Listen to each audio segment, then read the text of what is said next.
4 pièges à éviter quand on veut acquérir une maison en Floride. Bonjour à tous, je suis Julien Reynard d'Investir.us. Je suis ravi de vous retrouver pour cette nouvelle vidéo. Je suis real estate broker licencié en Floride. Je suis également constructeur et marchand de biens aux États-Unis depuis 2017.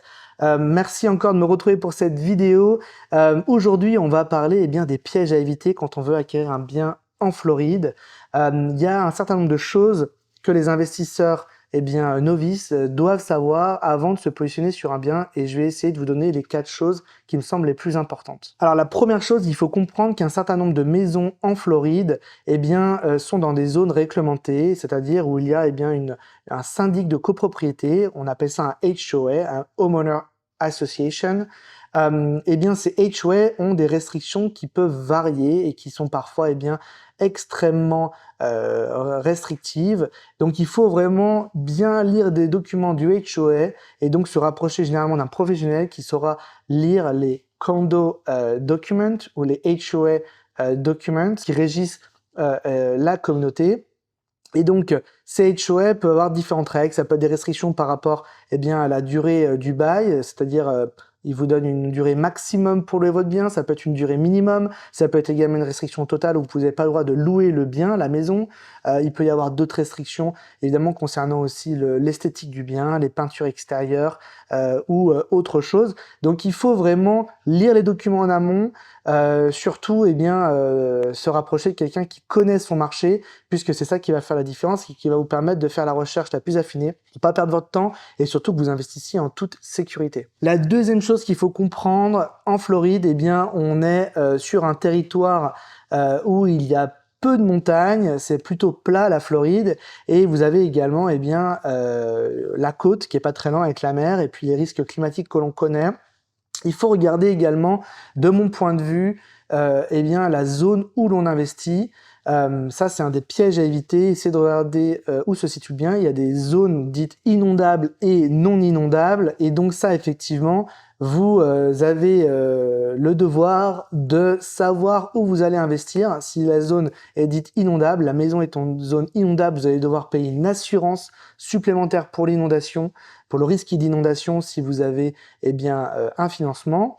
Sur des zones dites non inondables, ça ne sera pas une obligation. Maintenant, si vous investissez en cash, sans mettre une obligation sur le bien, c'est-à-dire un crédit hypothécaire, vous n'aurez pas l'obligation de mettre une assurance, même si c'est pas forcément ce qui est recommandé. Alors, ça ne veut pas dire que parce que vous allez acquérir une maison dans une zone non inondable, que vous n'avez aucun risque d'inondation, évidemment. Ce sont simplement des calculs qui sont faits pour la probabilité d'inondation. Et d'ailleurs, au sein des zones inondables, il y a également une dénomination avec différentes types de zones, et donc là effectivement c'est aussi important de comprendre les différentes zones pour voir ce qui est acceptable pour eux de ce qui ne l'est pas. Il y a des zones qui sont avec une probabilité d'inondation qui est plus forte, comme les zones les plus proches de la plage, de la côte, puis d'autres zones où on pourrait penser que c'est pas du tout inondable, et en fait il y a la propriété est en zone inondable, ou une portion de la propriété peut être en zone inondable également. C'est pas forcément la maison en tant que telle, mais ça peut être le fond du jardin.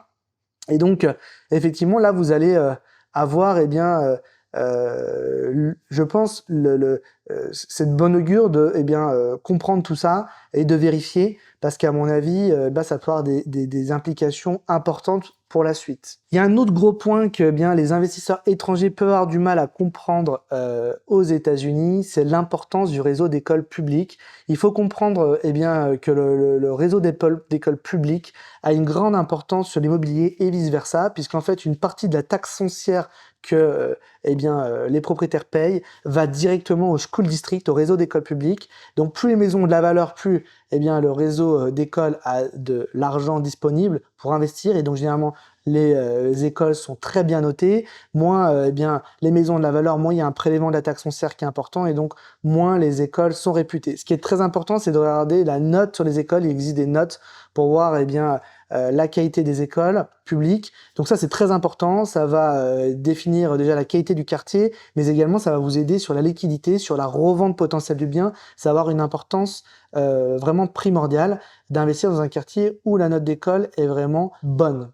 Dernière recommandation pour éviter de se faire piéger lorsque vous achetez une maison en Floride, c'est effectivement de faire faire une inspection technique. Il y a des inspecteurs en Floride licenciés dont c'est le métier de venir passer la maison au crible. Alors cette inspection se passe au moment de la période de due diligence, c'est-à-dire quand une offre est acceptée, il y a une période, eh bien, vous avez le droit de faire cette inspection. En tout cas, c'est généralement ce qui se passe sur les contrats. C'est pas une obligation, mais c'est ce qu'on leur recommande. Faites passer un inspecteur, investissez quelques centaines de dollars pour que l'inspecteur passe la maison au crible, d'autant plus que si vous êtes à distance, c'est vraiment pour moi un élément indiscutable. Voir eh bien sous le toit, voir sur le toit, voir vérifier l'électricité, la plomberie, faire un contrôle global de la maison. On vous envoie ensuite, eh bien l'inspecteur vous envoie un rapport d'inspection complet de plusieurs pages, parfois plusieurs dizaines de pages avec des photos qui illustrent et où il y a tout un tas d'explications.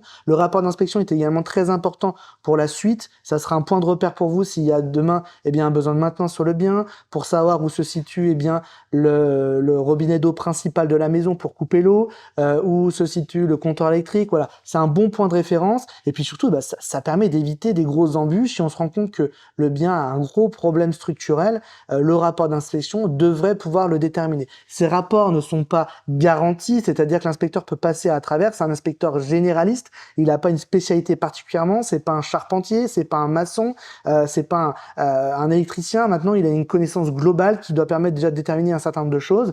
Ce rapport d'inspection générale peut derrière déboucher sur des rapports d'inspection plus spécifiques si on se rend compte qu'il y a un problème particulier et qu'on veut investiguer plus loin au moment de l'acquisition du bien. Mais pour moi, ça, c'est quelque chose de primordial et de très important pour tous les acquéreurs, pour tous les investisseurs qui veulent acheter un bien en Floride. Voilà, j'espère que je vous ai permis à travers cette courte vidéo eh bien, d'en savoir un peu plus sur les pièges à éviter en Floride. Je vous en ai donné 4 de ces pièges eh bien, que moi j'ai décelés depuis longtemps et puis sur lesquels j'accompagne les clients pour qu'on fasse prenne les meilleures décisions possibles.